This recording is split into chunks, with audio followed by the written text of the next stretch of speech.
my name is Carolyn Baylor. My pronouns are she, her. I am here representing the University of Washington.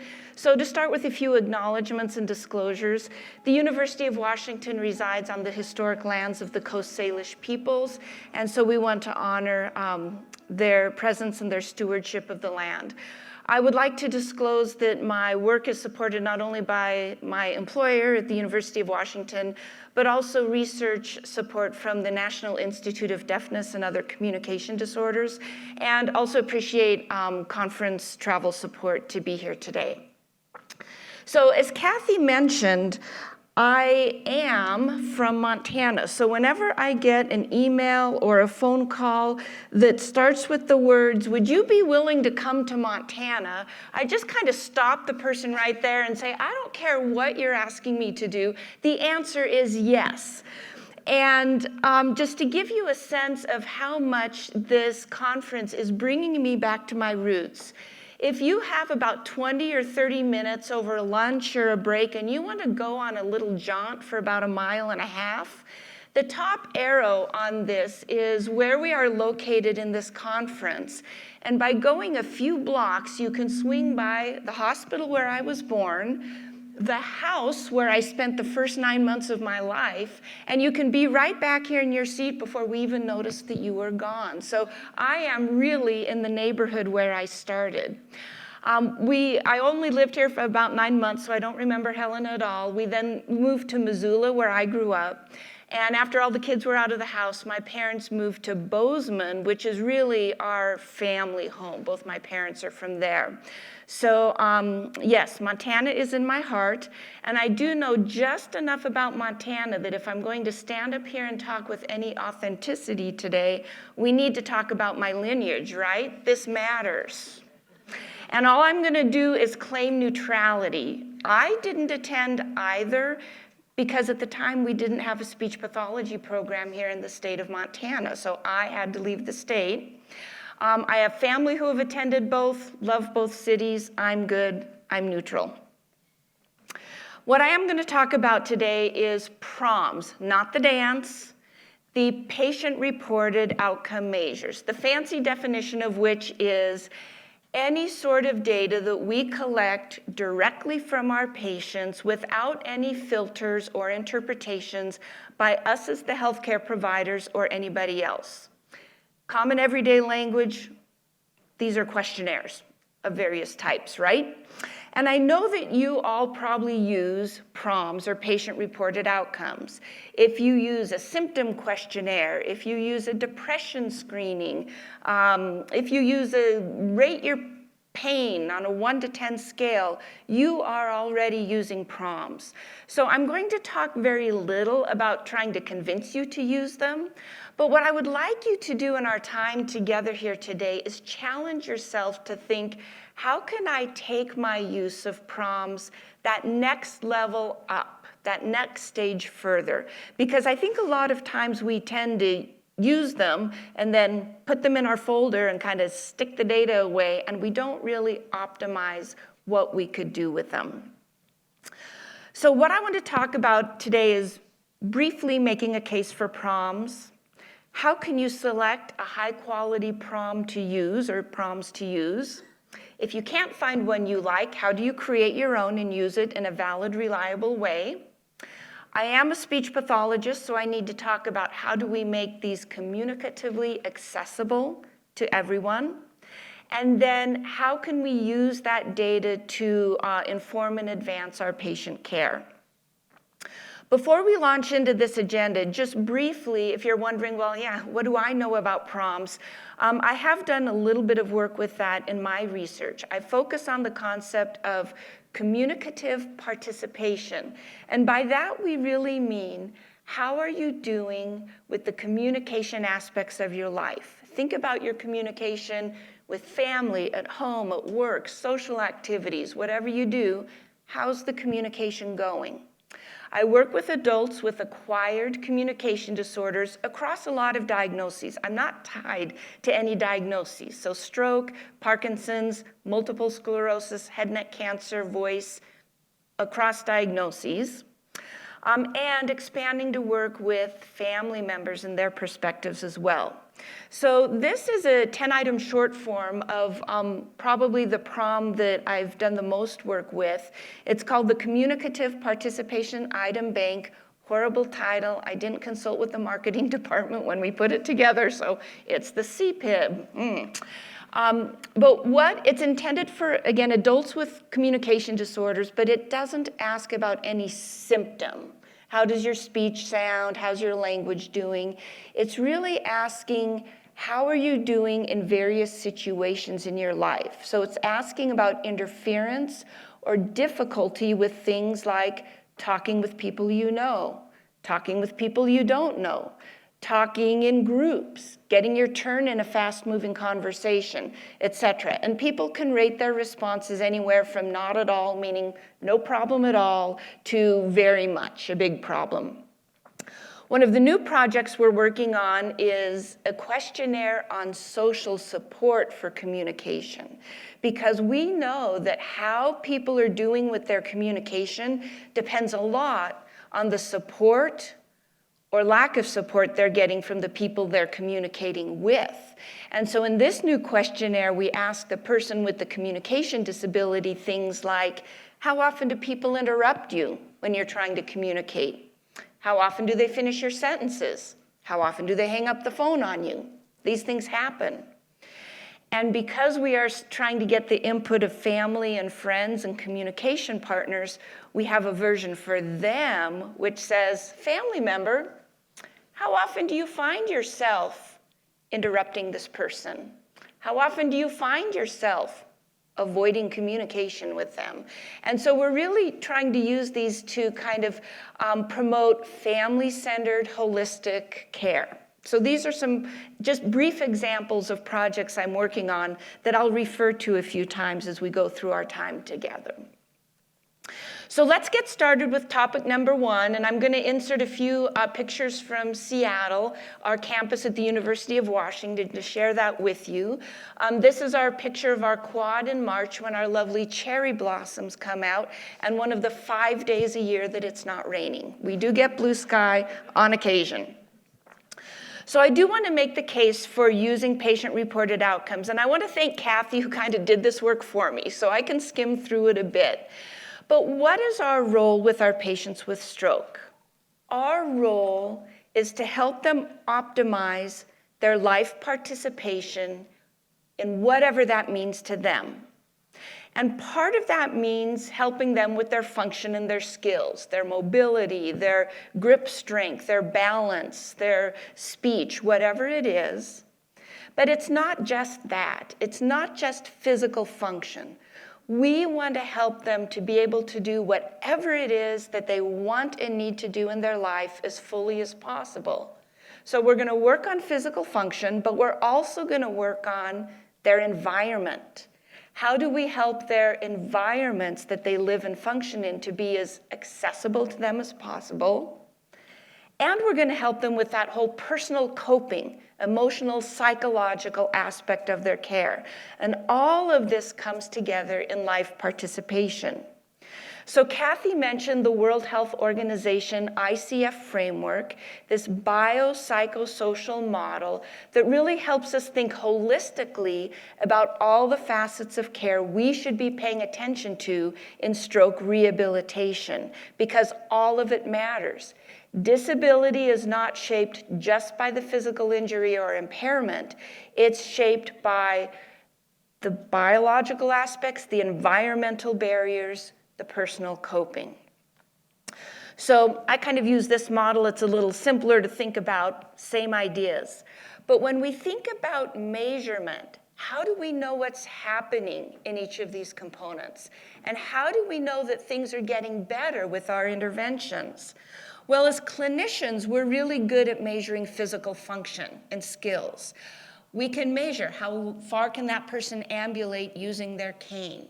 I can measure grip strength. I can assess balance. I can measure speech intelligibility. But a lot of these other things about how are you doing? How are things going at home, at work? How are you feeling about this? A lot of these things depend on the patient's viewpoint. And so we really need those patient-reported outcomes to get at that idea of how is life going for you as the patient. So Kathy mentioned the concept of we need better evidence to support person-centered care and participation. A lot of that evidence is coming from the patient-reported outcomes, because our patients are the only ones who are living with this intersection of physical, psychological, emotional environment and how it all comes together. We need their viewpoint. Now, I know that we are all good clinicians, and we ask our patients, how are you doing with life? How's it going? And they tell us, and those are good conversations. But we also know that we have stakeholders that include the science, the research that we need to be doing, insurance payers, referral sources, clinic administrators who are doing quality studies, and they all like the data in numerical form, right? They want numbers. And so patient-reported outcomes are how we can really be sure we're getting our patients' stories into the data format that a lot of our stakeholders really want and demand from us. So we want good patient-reported outcomes. So topic number 2, how are we going to select some high-quality proms that we can use? Lovely Mount Rainier in the background. The quick place to go is right here, healthmeasures.net. So about 20 years ago, the National Institutes of Health started a major initiative to advance the science of patient-reported outcomes so that we would know we would have valid and reliable tools to use. And so they funded multiple research centers across the country and charged them with putting together methods for developing good quality patient-reported outcomes, and then tasked them to put those methods in place to actually create tools.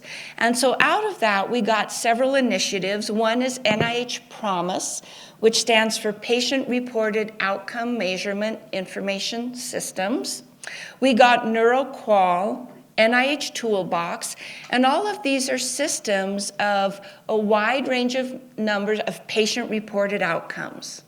And in a lovely kind of convergence today, we are going to have a talk later today on mental health and depression, and there is a handout in your folder that lists proms for depression, including some from PROMIS and NeuroQual. Later today, we're going to have a talk on intimacy.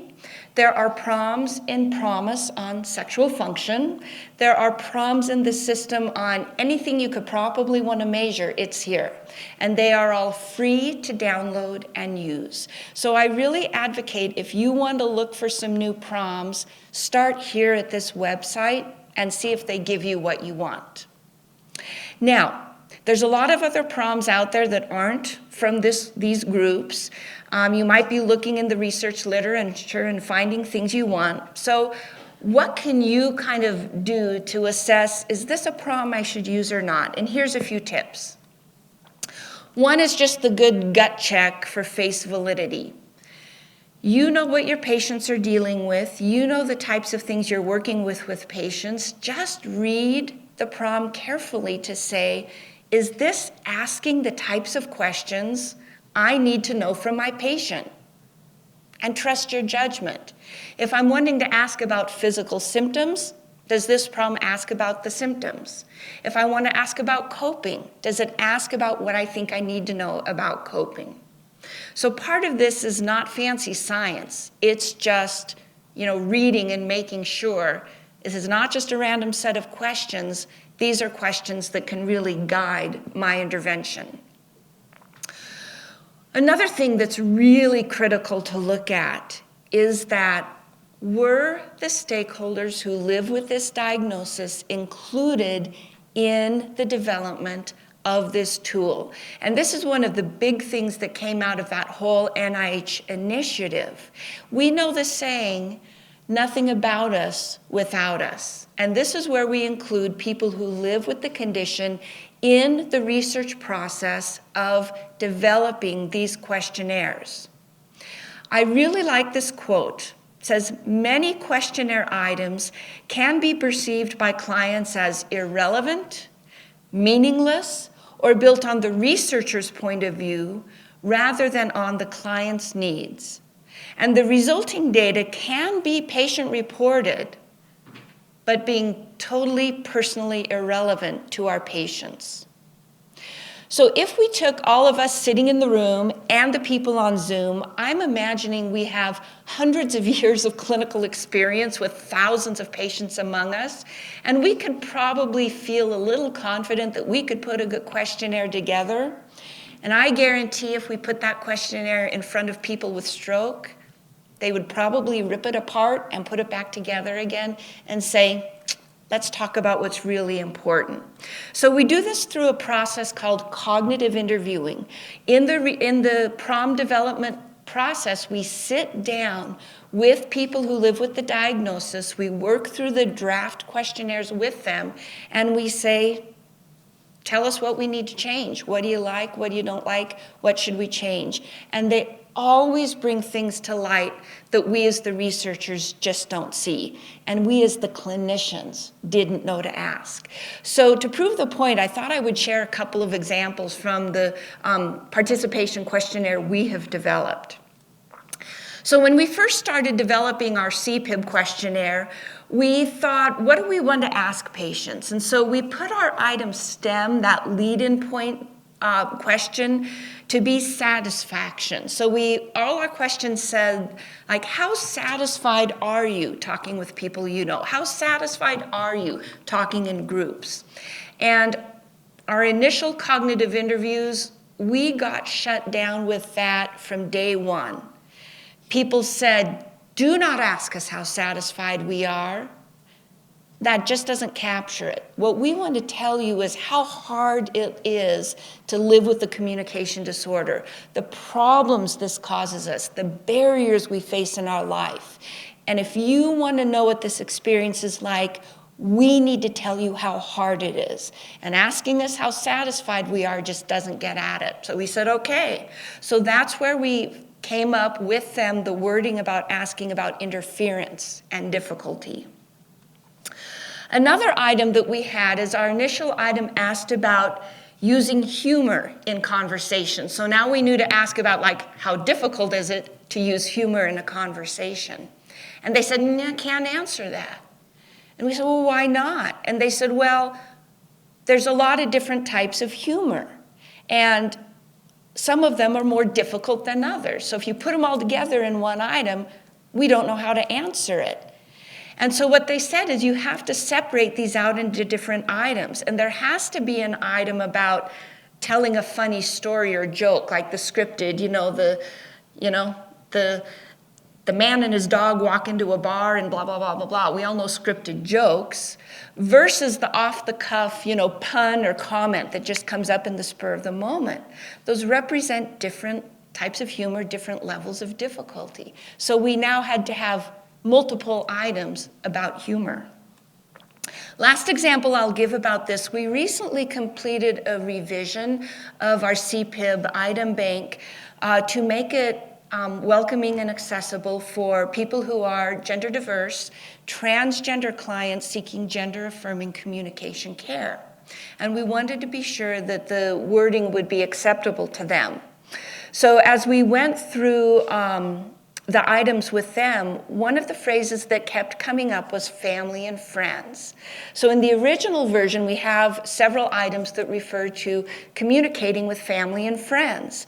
And that came about because in our first development of this instrument, when we were talking with people with stroke, people with Parkinson's, people with head and neck cancer, they all said, family and friends are my safe people. Family and friends are my comfortable people.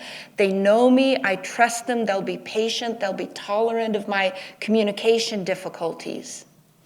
When we started talking with our transgender clients who are, growing through learning to communicate in different ways to represent their identity, they said, friends are my safe people, family not always. Because some biologic families are very accepting and some biologic families are not. And so they said, you cannot put family in the same category as friends. And so we said, okay, what wording should we use? And they said, people who know me well. Because if it's somebody who knows me well, it means it's somebody that I have trusted with my identity and my authenticity, and I know I can trust them. So that's what the wording is now in that version. So we just learned, we're humbled and we learn so much from really listening to our stakeholders. So look for that evidence in the literature that your PROM has had that input. Okay, other things to look at. Make sure that your PROM has gone through the psychometric or statistical testing that it needs, so there's evidence of the validity and reliability. And I am going to spare us all long discussions of statistics today, so don't worry. But a couple things to look for is, was this instrument validated with large sample sizes? 20 people doesn't count, 200 people, 500 people, so much better. And make sure that the demographic makeup of those research participants matches your client. Diagnosis, race, ethnicity, age, gender, geographic region. Because if your client isn't represented in the research participants, there might be measurement bias that would threaten the validity, reliability, and applicability of that measurement tool. Once you've chosen your PROM to use, also take a look at what guidance it gives about how to interpret scores. So ideally, you have this questionnaire, you give it to your client in the initial assessment before you start your intervention or your therapy. So you have their score at the start, and then a few weeks later, a few months later, you bring it out again and you give it to them and measure it to see, have they changed? And so you look at it and you see, oh, well, your score went up by 8 points. That's good, I think. Is 8 points good? I don't know. How do we know? 8 points? Well, you can look back at the research literature for that PROM, and it will hopefully give you something like the minimally important difference in scores or the clinically significant change in scores is, and it'll give you a number. 5 points, 3 points, whatever is relevant to that test. And so that can give you a little indication that if your point change was more than what it said was a minimally important difference, then okay. But the problem is those statistically derived measures, I'm sorry to be insulting the statisticians in room or online, please don't leave me yet, your work is important, but it's really kind of based on like how did the group of stakeholders in the research respond, and it's on things like variability and scores and error of measurement and kind of like statistics things. And there's a limitation with that. It's a guide, but there's a limitation, and here's the limitation. We need to know not only that the client's scores have changed enough to justify their classification as closer to normal or performing much better on some measure, we also need to know that the clients themselves find the improvements to be helpful. If we're going to bother to do a patient-reported outcome, we better find out if the score change actually meant something to the person who's reporting the score, right? So here's a method that I found in the physical therapy literature that I love to use, and that's defining a personally satisfactory target for your client. So here's what you do. Before treatment, initial assessment, you have your patient fill out the questionnaire. And you say, great, that's how you're feeling. And then you say, we're about to start therapy or whatever our treatment is. And you say, I'm going to bring this questionnaire back to you in a month or 2 months or whatever. And I'm going to ask you to fill it out again. Now, I want us to dream for a moment and say, in 2 months, if you had the ideal outcome from our therapy, how would you answer this questionnaire? And of course, people are going to answer it like, well, everything would be perfect, right? No problems at all, whatever that is. And of course, that's how we'd answer it. You have to put that kind of line in the sand to mark that.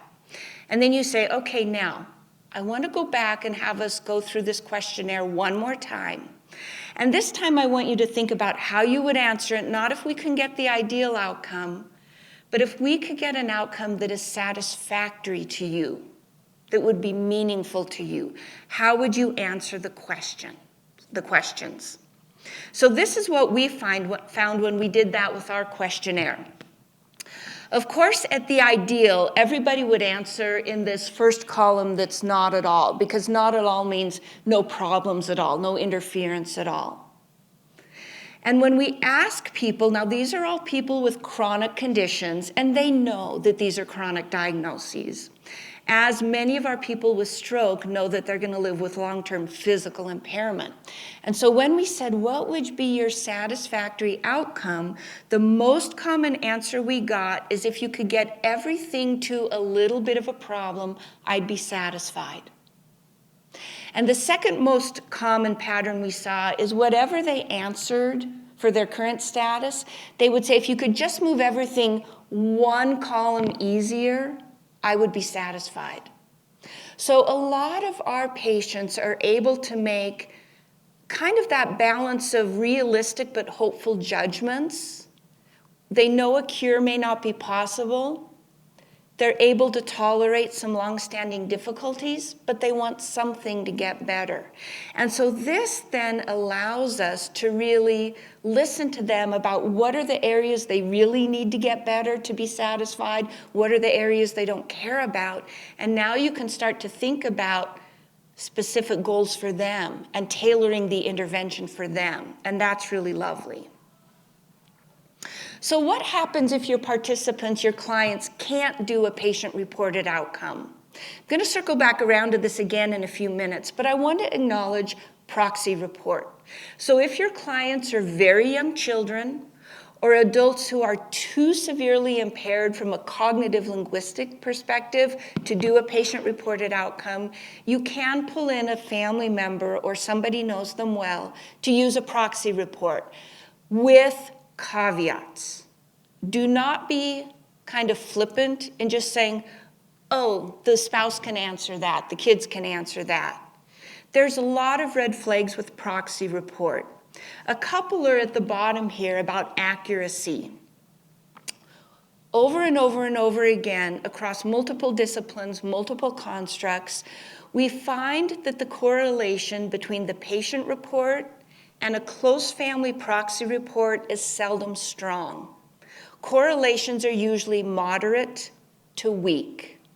And there is a pattern that family members tend to rate quality of life lower than patients rate their own quality of life.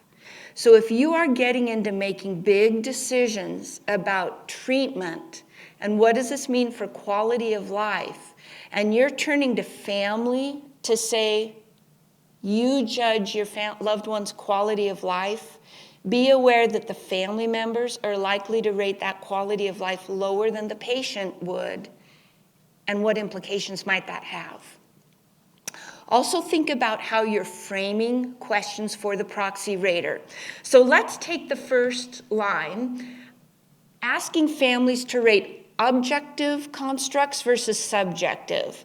And so an objective construct would be asking the family member to report, like, how often does your loved one play baseball? I don't know why I chose baseball with this. The Mariners are back playing again, and if you're from Seattle, you're always hopeful that the Mariners might, actually do something in the playoffs. Hope springs eternal. I'm just not sure.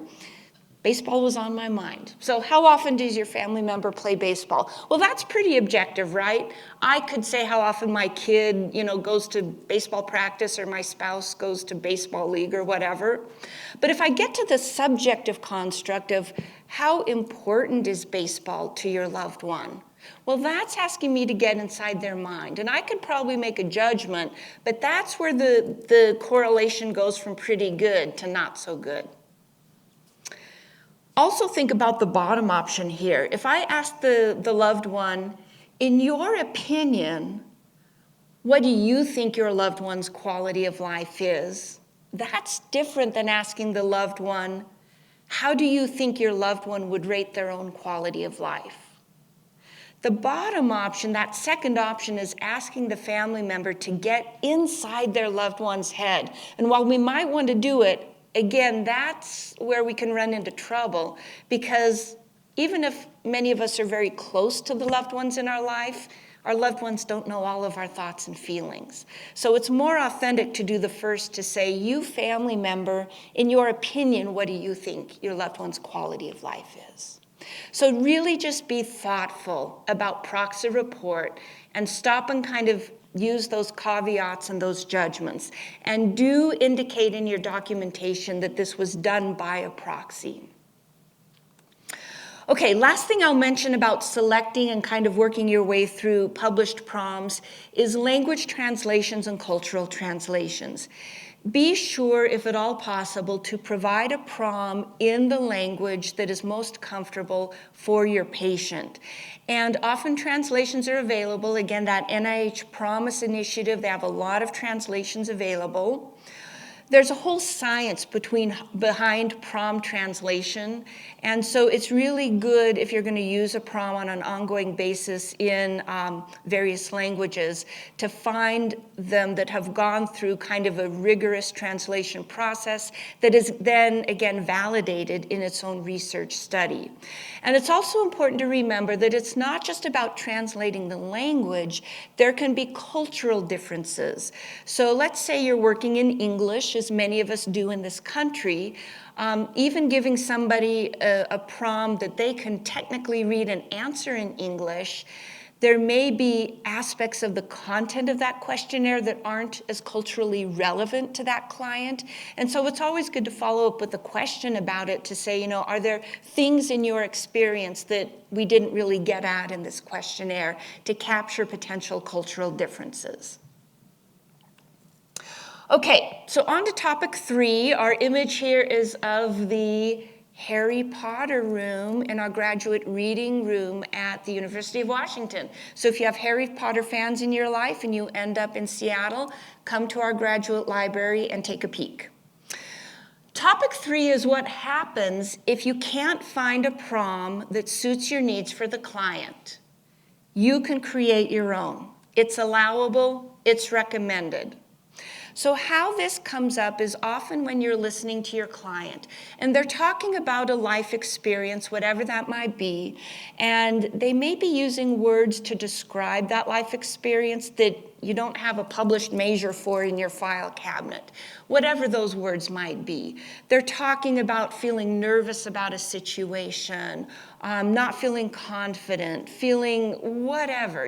We have our own ways to conceptualize things, and you're like, if that's the word or the concept that really resonates with this client, I should be measuring that. And I can make it up. These are going to look really familiar. You can use a simple Likert scale. Take that concept, put it on a 1 to 10 scale, and have them give you a number. There's a PROM, as quick and easy as that.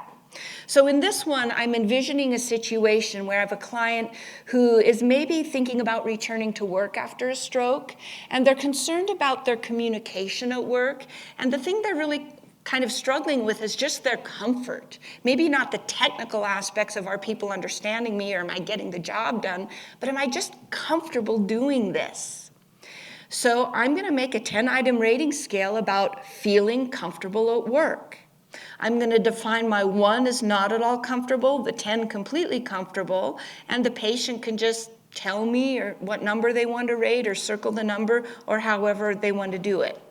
Now let me give you a few reminders about how to make this truly a valid, reliable, and replicable measurement so it really holds scientific, evidential weight. First of all, does it have to be a 1 to 10 scale? No, it doesn't. Common options are 1 to 7, 1 to 10. Try to avoid things like 1 to 3 or 1 to 5 because there's too few of choices to rate to really get good resolution, especially because human nature being what it is, we seldom use the 1 or the 10, right? We're going to take it into the 2 to the 9. So if I give a patient, well, rate on a scale of 1 to 3 how you're doing, they're always going to choose the 2.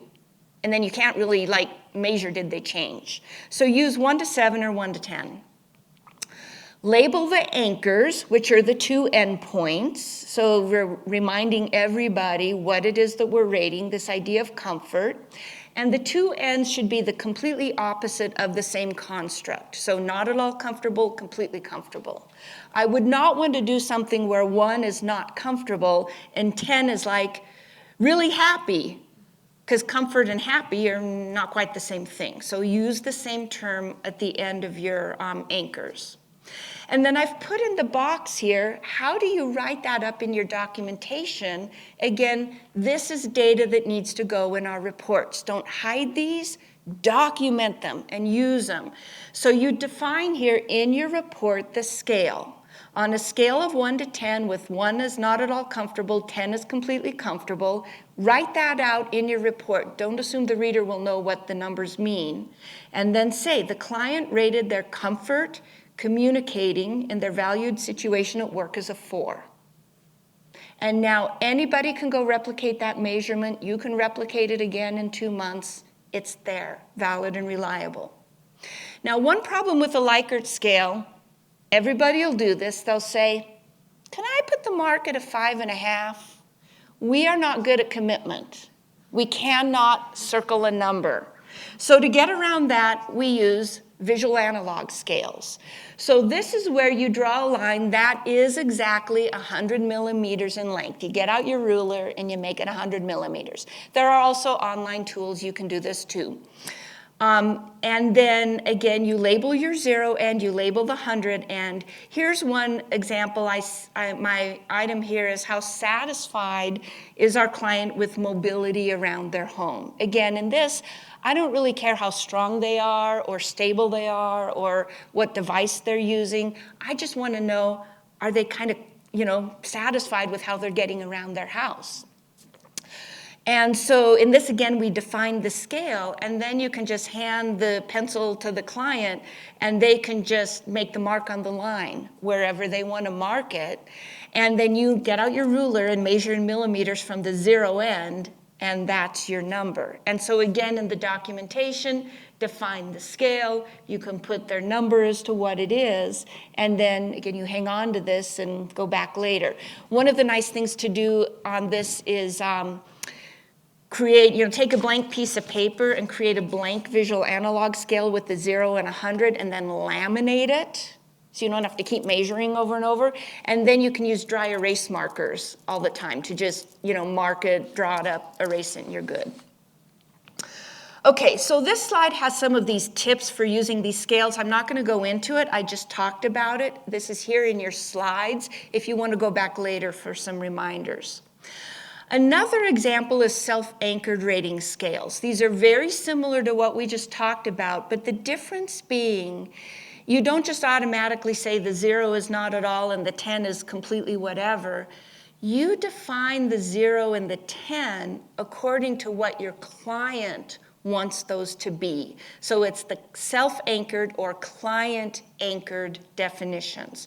So let me give you an example, and here I'm trying to live my best OT life, and I'm thinking of a client who may really value their life situation of baking, particularly they're the baker for the family holidays. So they want to be safe and enjoy life back in the kitchen.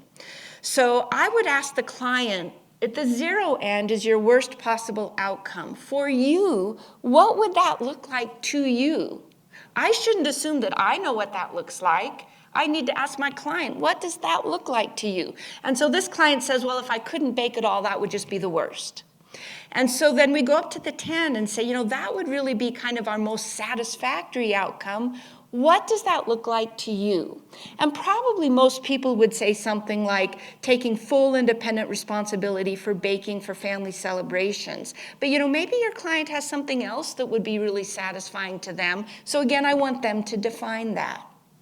And so then we say, okay, now we know worst possible, best possible. Where are you today? And they make their mark where today is, and you ask them, so what does that look like?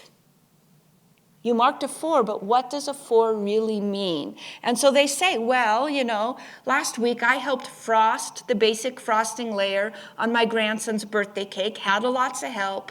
It was good to participate, but I really couldn't take responsibility, especially for the creative part. So now I know what a 4 means, and I say, so what does a 5 look like? Tell me, what does a 5 mean for you? I'm not going to assume I know. You tell me what it means. And so they say, well, I would really like to be able to do more of the decorative design planning and decorating. Help is okay. And you know what this tells me is what we're going to work on in therapy is we don't have to work on mixing the batter and safety around the oven and all of that. Family can do that. We need to work on what skills does this person need to be able to do the decorating part, because that's what they value. So, self-anchored. The last create your own I'll mention is goal attainment scaling. You've probably heard about this. This is really, really common. So many disciplines use this. It's always in this format of kind of -2 to +2. In this template, again, of least favorable to most favorable outcome, that you then fill in the blanks and define this with the client, and again, find out where they are now, and then track progress over time. So if you're interested in delving into this, goal attainment scaling references and examples are really, really easy to find, and the one I have in the reference is from rehab. So these are a lot of examples, and just mentioning, if these are kind of sounding like, ooh, these take a long time to kind of work through these with patients, they do, and that's good, because these are the conversations that really get you focused on that patient-centered care. And what do people want and need, so your therapy means something to them. So take the time for these conversations. Okay, moving on to topic number 4 from a random campus picture.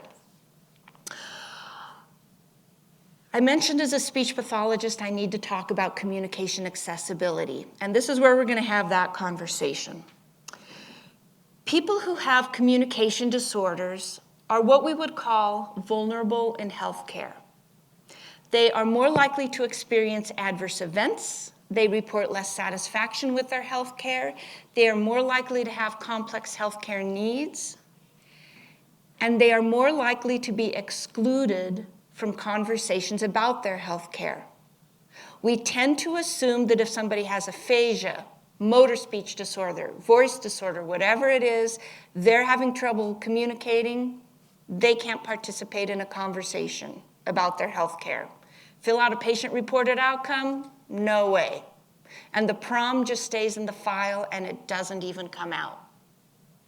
And I would like to kind of disavow us of that assumption. There are, as we know, a wide range of extent of nature and severity of communication disorders after stroke. And I will acknowledge that there are always going to be people at the most severe end that cannot do patient-reported outcomes. So I'm not going to pressure you to do it with everybody. But the group that cannot do these is much smaller than we typically assume. And there's a lot of people on that continuum that could participate with some help. So one of the things we need to remember is that filling out a questionnaire is not intended to be a test of somebody's independent ability to read and comprehend. Our goal with these questionnaires is to get our patients' opinions about what they are experiencing, not test their reading. So we can help. It's absolutely fine to help people fill these questionnaires out judiciously, as long as you're still kind of feeling like, yeah, they still understand what I'm asking, I'm getting reliable responses, this is still okay. So how can we help? First of all, they don't have to physically mark their answers. If they can't hold a pen and fill it out or move the mouse and mark it, that's fine. They can just tell you their answers.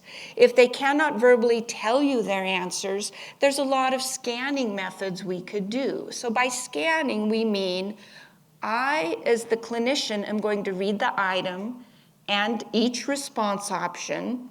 But before I do that, I'm going to arrange with my patient, what's a signal that you can give me when I get to the option answer that you want? Can this person vocalize? Even if they can't speak, can they vocalize? Can they give me a head nod? Can they give me a shoulder shrug? Some signal. So that as I'm reading the question and I get to, and I'm watching them and I'm saying, do you want not at all? A little? Quite a bit? And I see when they do the shrug or whatever it is. Okay? If they have no movement and no vocalization essentially locked in, and you're down to eyes for communication, we advocate don't use blinks, okay? Blinks are a natural movement of our eyes, and if somebody's blinking, sometimes it's hard to tell, is that a blink because your eyes are dry or there's dust in your eyes, or that's the option that you want. So think about asking people to point with their eyes. So when you get to the option they want, can they maybe just look up?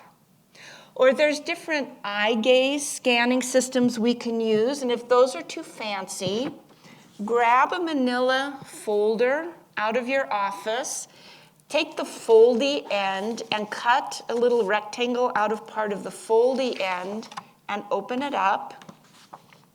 And you have an eye gaze system. And so what you do is you sit across from the patient, you're holding this, looking right at their level of the eyes with the answer choices around you. So as I'm looking you in the eye, I can see where are you pointing with your eyes.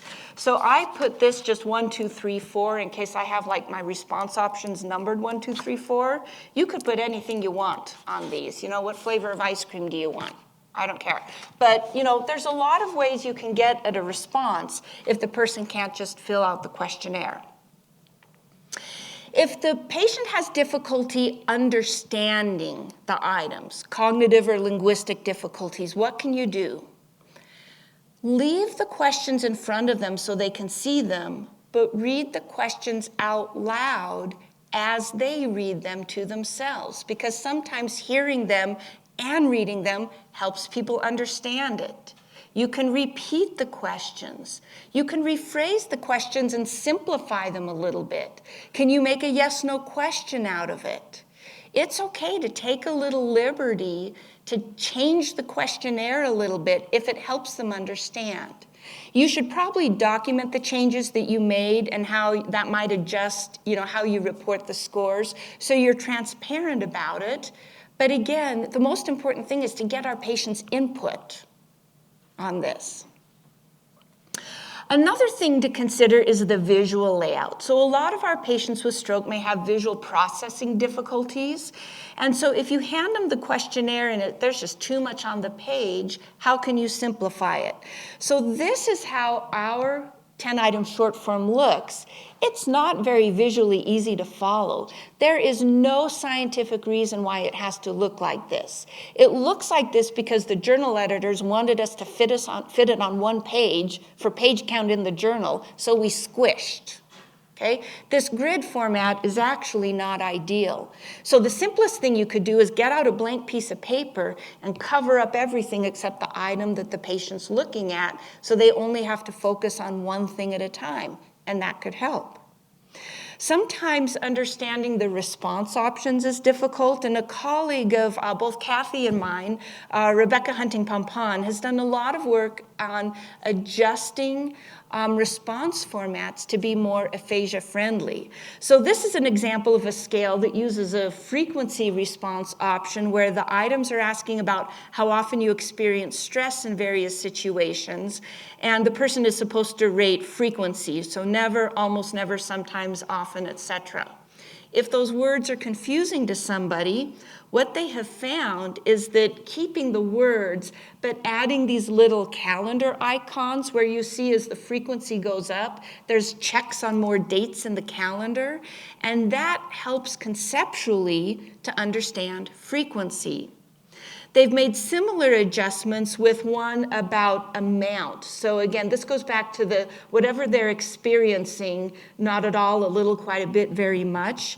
They found that adding these bars that get progressively higher across the response formats makes it easier for people to understand.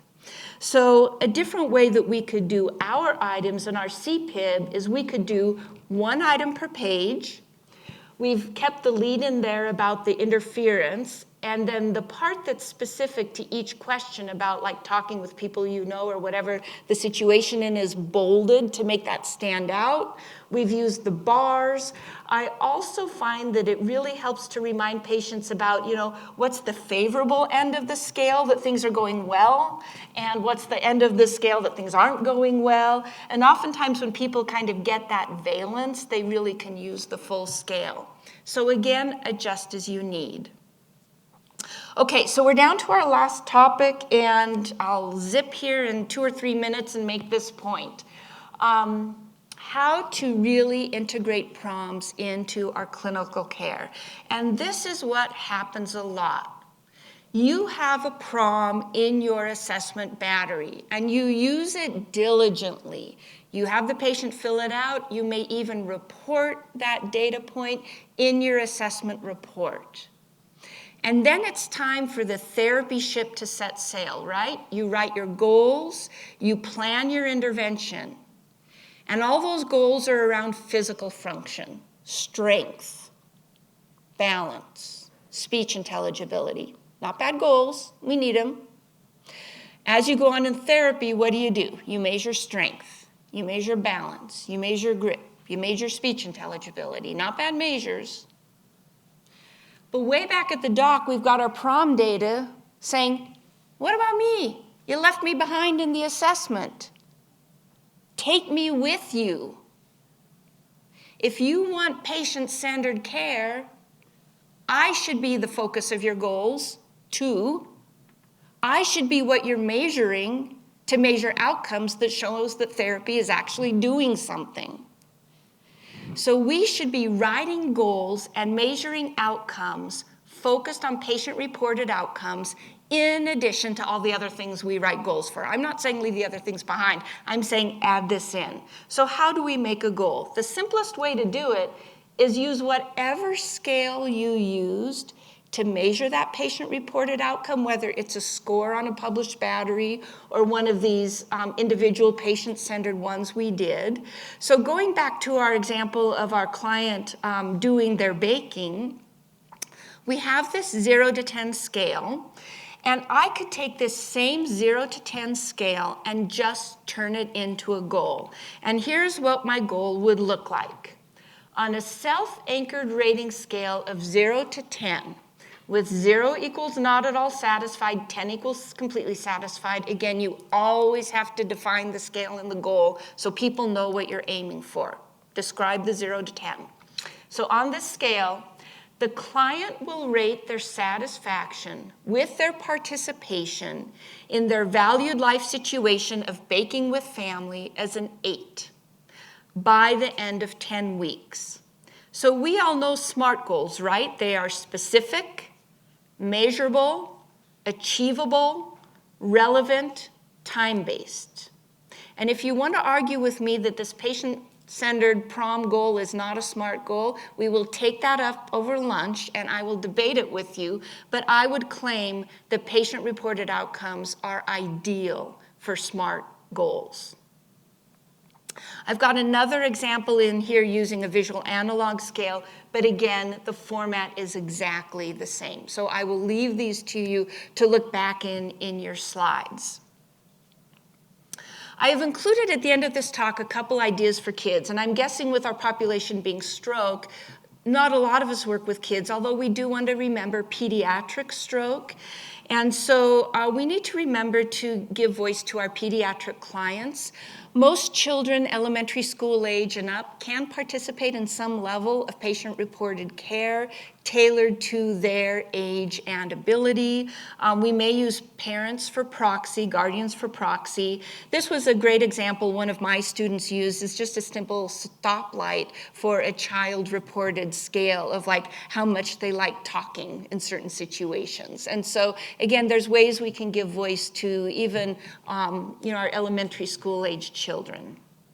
So I have a feeling I'm probably getting close to time here. So I'm going to wrap up with this last slide with two things. One is a plea. And this is one of my, like, everywhere I give a talk, I'm like, I need help, I need help. And so I hope that I've helped you a little bit by giving you one or two take-homes to think about with use of proms. And if you're interested in the topic, here's where I'm going to ask for a little payback, if I may. We are still working on some of these proms, getting them up and going, and we need some research participants to fill out our questionnaires so we can do all the statistical measures. So I am wondering if in your communities, if you have patients, support groups, blogs, community groups that any of our patient populations are in, if you would have any willingness to kind of pass along word about our study to them, we would absolutely love the help. We are looking for stroke. We are looking for Parkinson's. We are looking for mild cognitive impairment, early dementia. We are looking for head and neck cancer, any type of head and neck cancer. And all of these studies are things that people can do remotely from anywhere in the US. We are also recruiting speech pathologists who work with stroke and patient-reported outcomes for a study. So the QR code here does not commit you to anything yet.